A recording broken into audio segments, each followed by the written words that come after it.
Il y a 2000 ans, comment chauffait-on les plats? Petit cours d'archéologie sociale. Il y avait 3 sortes de fours. La kira, le koupar et le tanour. La kira, c'est une sorte de boîte en argile, en terre cuite, un peu comme une boîte de chaussures, un peu plus grand, avec 2 trous circulaires en haut. Et quand on remplissait cette boîte par le côté de braise, et on posait sur le trou circulaire en haut les casseroles, on chauffait comme ça. Et ça chauffait très bien. Ça c'était le système le moins chaud de cuisson. L'autre, pardon? Les marmites, oui, bien sûr. Ou en terre cuite, ou en métal. En cuivre. En cuir? Cuivre. En cuivre aussi, pas en cuivre. Oui, en cuivre, bien sûr, en cuivre, bien sûr. Maintenant, il y a aussi le koupar. Koupar, c'est la même chose, mais au lieu d'avoir une sorte de boîte, une boîte avec de la place pour 2 casseroles, c'est pour une seule casserole. Plus petit, mais c'est une chaleur qui est plus grande, parce qu'il y a moins d'air, c'est moins espacé. Et enfin, il y avait le tanour. Le tanour, c'est le fourneau. C'était construit ou en pierre ou en terre cuite. C'était en forme comme ça, conique.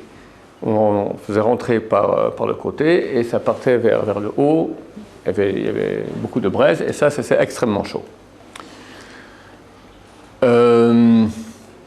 La halakha parle surtout de la kira. C'est à peu près ça, le premier que j'ai cité comme la boîte de chaussures. C'était ça le système de chaleur utilisé à l'époque pour réchauffer les plats, pour cuire les plats.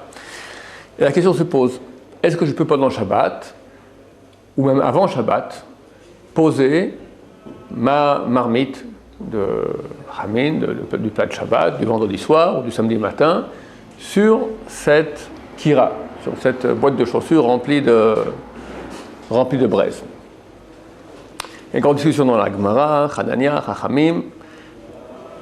Ces discussions continuent aussi dans le Shulchan Aruch entre Rabbi Savkaro, l'auteur du Shulchan Aruch pour les Sfaradim, le Réma, c'est l'adaptation du Réma.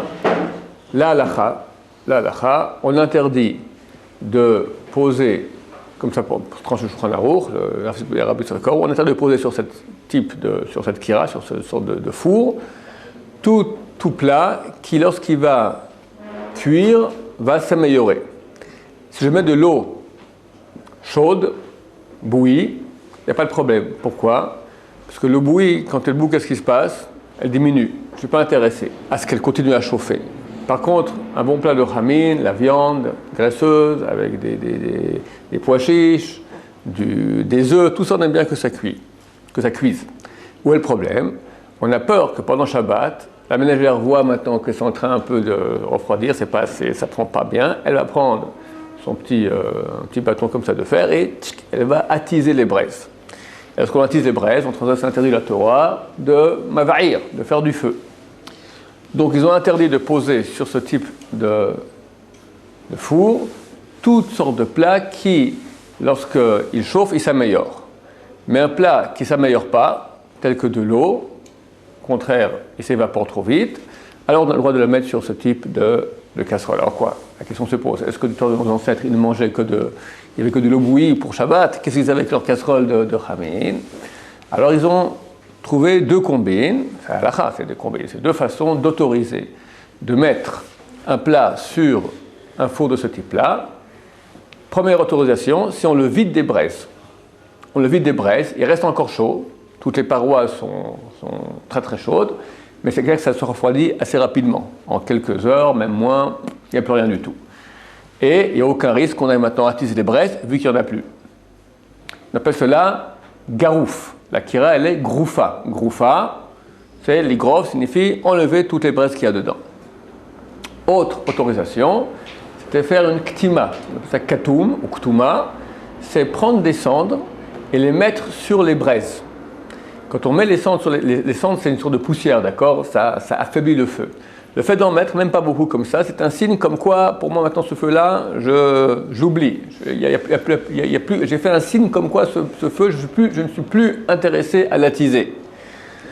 Donc bien qu'ici il y ait des braises, vu que j'ai fait un signe qui me dit maintenant, comme si j'ai baissé le feu en quelque sorte, j'ai fait une chose qui montre que je ne suis pas intéressé à ce que ce feu soit chaud, il était permis de mettre dessus les plats avant Shabbat pour Shabbat.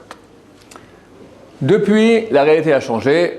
On n'a plus de kira, ni de koupar, ni de tanour. Le koupar et le tanour, les deux autres sortes de fours dont j'ai parlé, ils sont beaucoup plus graves, donc les lois sont encore plus exigeantes à ce niveau-là. On va rester au niveau de la kira parce que ce qui nous intéresse aujourd'hui, les applications actuelles. Actuellement, il y a peut-être deux moyens de chauffer des plats. C'est ou avec une flamme, ou avec une résistance électrique. D'accord, il n'y a pas d'autres moyens dans lesquels il y a le micro-ondes, mais je parle maintenant des choses qui sont à long terme. D'accord, je ne vais pas laisser dans le micro-ondes un plat pendant 1 heure, il ne restera plus rien, la maison va sauter avec. On le met sur une plaque électrique, d'accord, ou sur un gaz.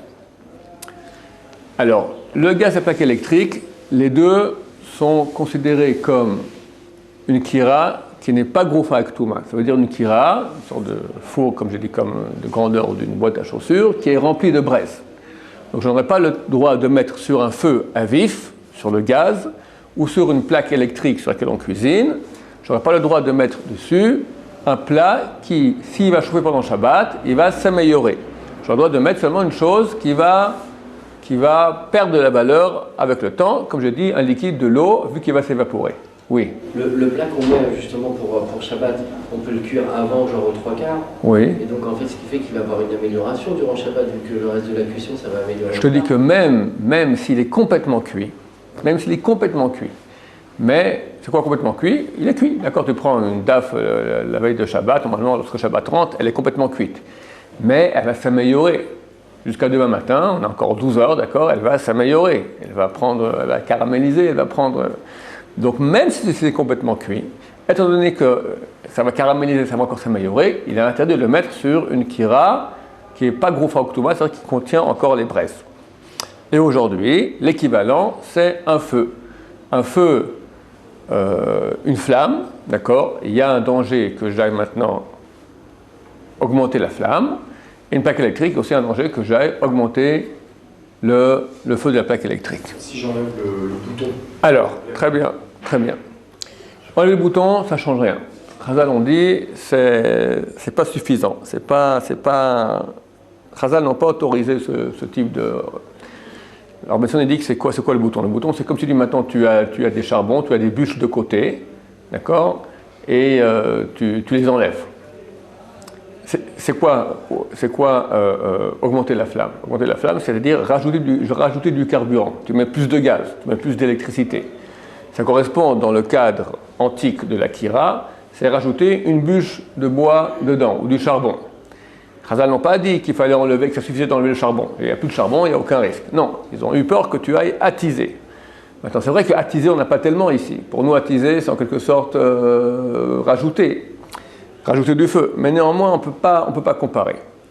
La seule autorisation qu'on aura de mettre sur un feu à vif ou sur une plaque électrique, c'est si on l'a mis à fond.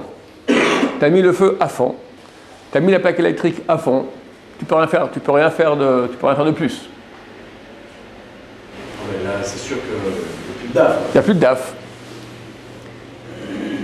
Donc, qu'est-ce qu'on va faire? On va trouver un autre système qui sera ni la plaque électrique, ni le feu.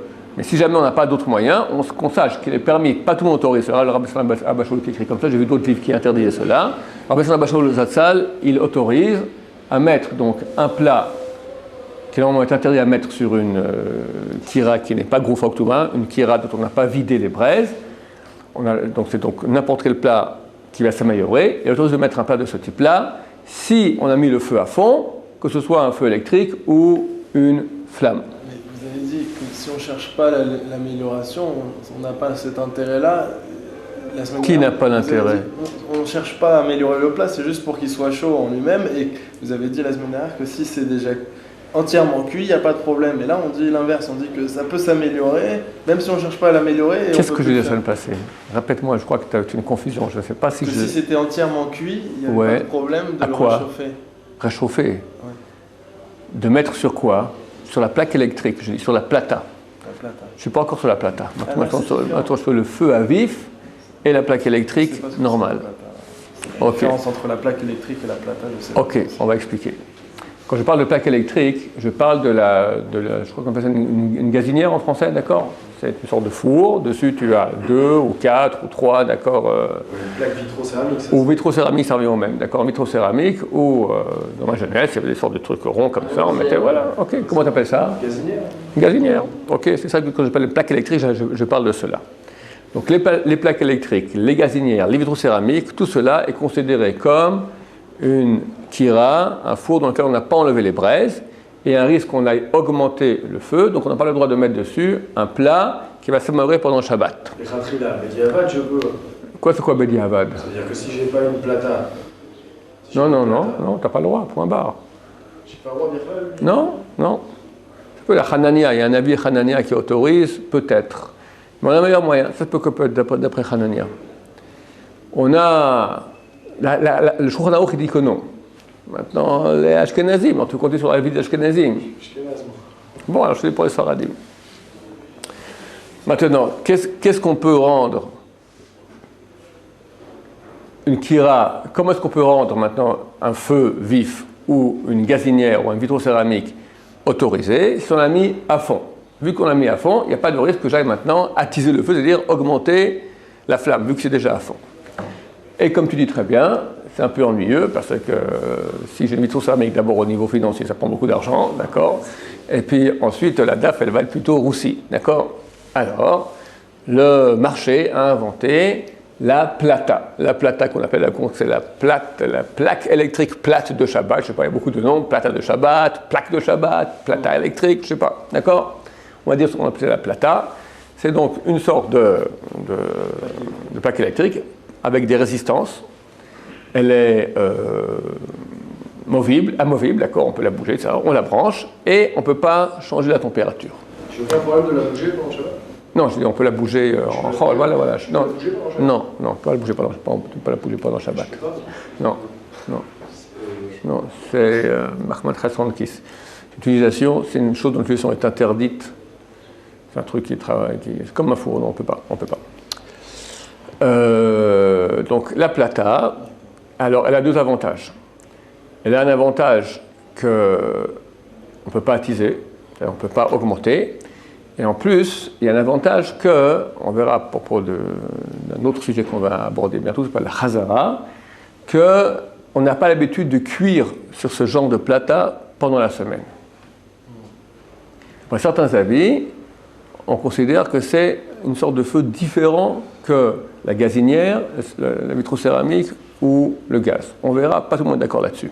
Il est c'est quand même, ça chauffe quand même une certaine température qui court le risque d'améliorer notre plat, la finale. Oui. Donc est-ce que c'est interdit par rapport au risque d'amélioration? Donc, je parle maintenant, par rapport juste au risque d'attiser la flamme? Je bien dis maintenant le sujet, il s'appelle Shehiya. Shehiya signifie placer un plat avant Shabbat sur la source de chaleur. Pas pendant Shabbat. Avant Shabbat, j'ai mis. J'ai peur que même si j'ai mis avant Shabbat, que quelqu'un il aille maintenant la ménagère, elle aille augmenter le feu, attiser les braises. La plata de Shabbat, c'est impossible. Donc c'est permis.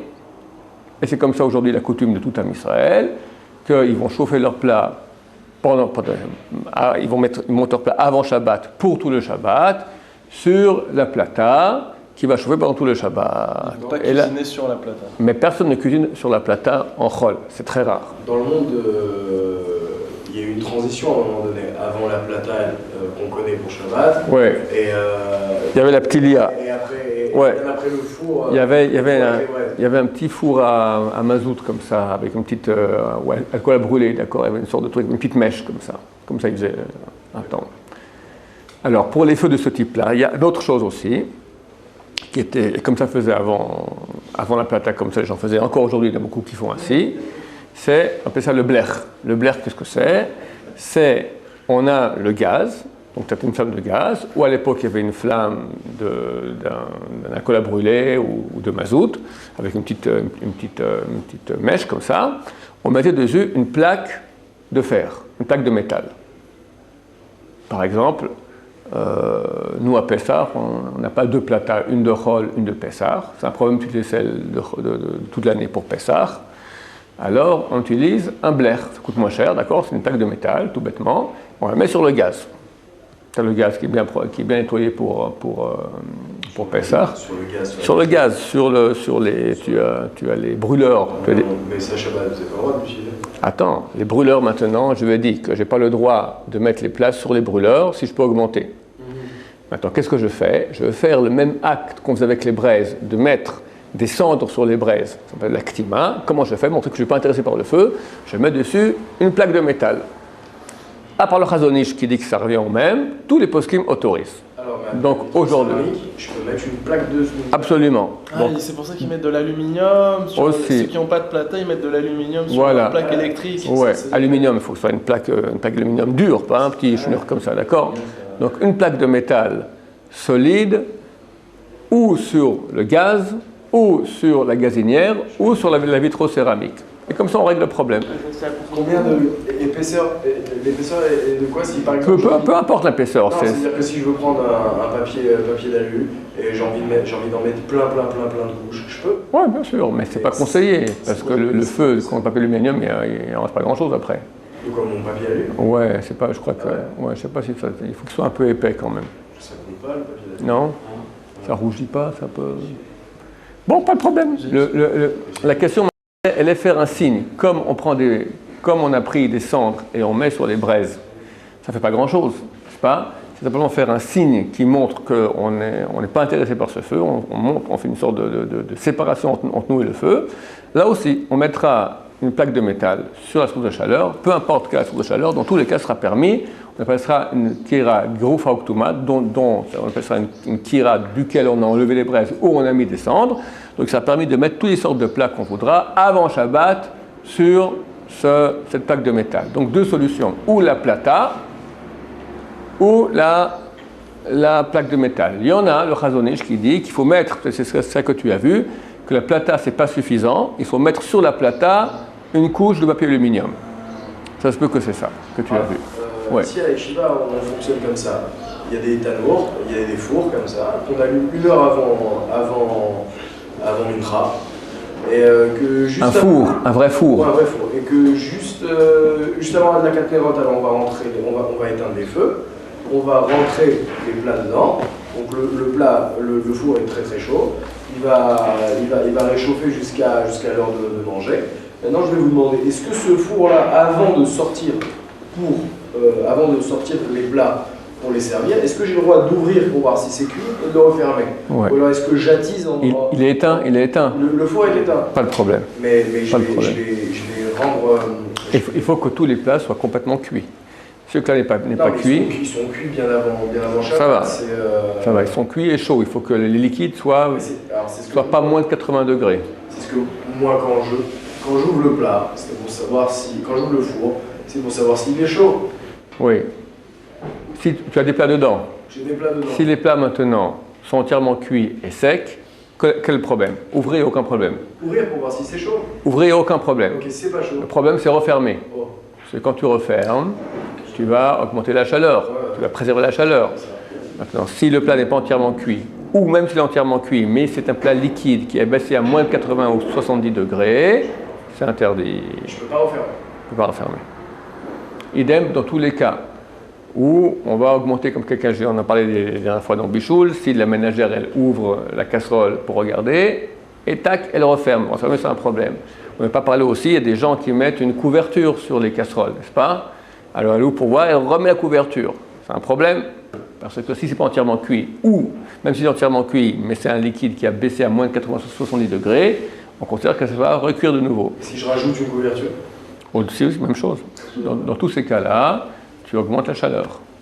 Enfin, tu préserves la chaleur, donc tu augmentes la cuisson. Tu accélères la cuisson. Ok, alors je sais que Ravensian, il est interdit de mettre un pain sur la plata. Oui. Mais d'après Ravadia, c'est moutard. Ouais. Est-ce que ce pain-là, je peux le mettre dans le four qui est éteint, mais qui garde chaque chose qui est éteinte. La chaleur comme ça.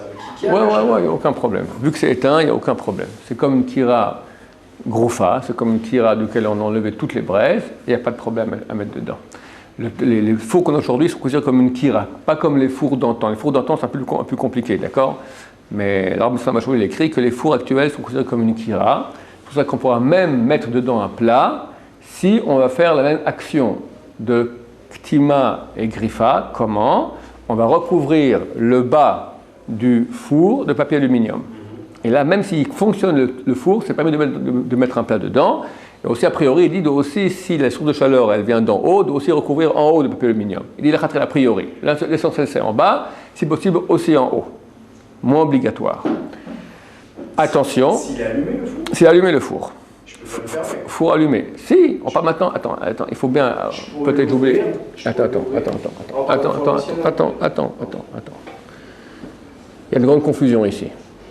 Jusqu'à maintenant, on a fait une série de 5 ou 6 cours sur un sujet qui s'appelait bichoul. Bichoul, c'est cuisson. On a fini. Dans quel cas il y a cuisson, dans quel cas il n'y a pas de cuisson, c'est une chose. Maintenant, on parle maintenant pas de cuisson, on parle de plats qui sont entièrement cuits. Il n'y a plus de problème de cuisson. Tous les plats sont entièrement cuits. Et après, maintenant, est-ce que j'ai le droit de mettre un plat même cuit sur une source de chaleur où il y a un risque du temps de Chazal que je vais attiser les braises? C'est autre chose. On appelle ça, c'est un issour des Rabbanan, c'est un décret des Rabbanan, qui s'appelle Shehiya. Shehiya. Et ça, il faut voir sur quelle source on peut mettre, sur quelle source on ne peut pas mettre.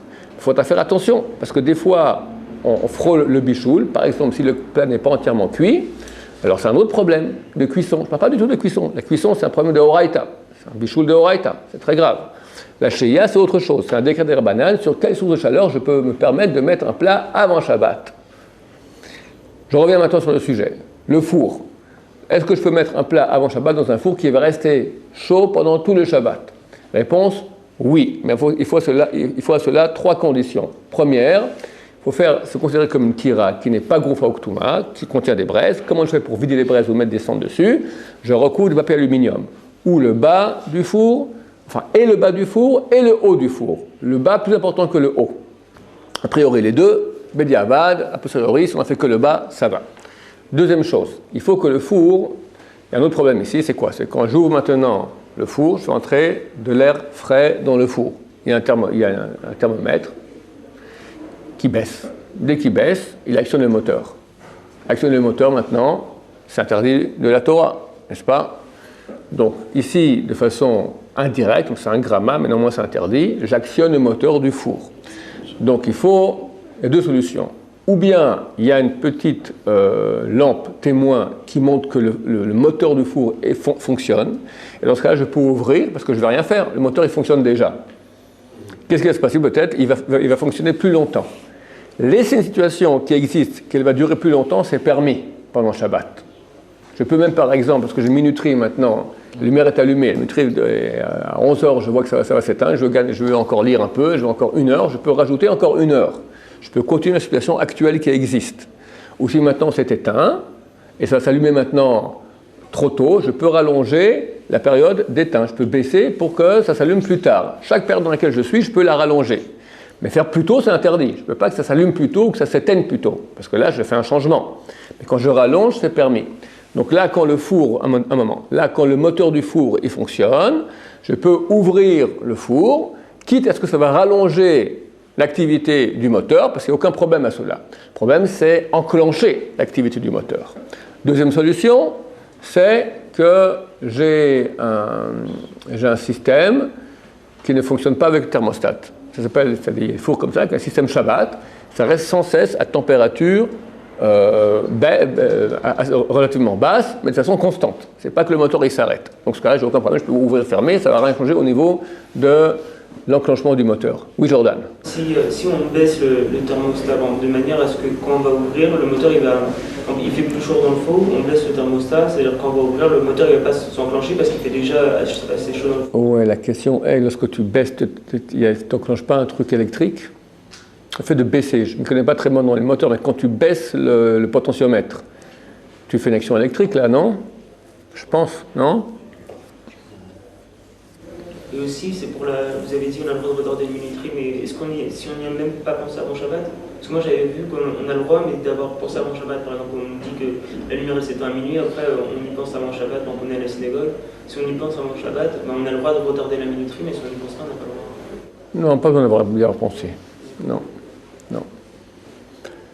Ok, donc je Moi, crois qu'on... je voulais, si on part en camping, et vendredi, j'ai cuisiné toute l'après-midi, il me reste des braises, le feu je l'attise pas, mais je veux garder mes plats le temps de faire la prière, machin, je veux qu'ils soient chauds entre la rentrée de Shabbat jusqu'à 10h du soir.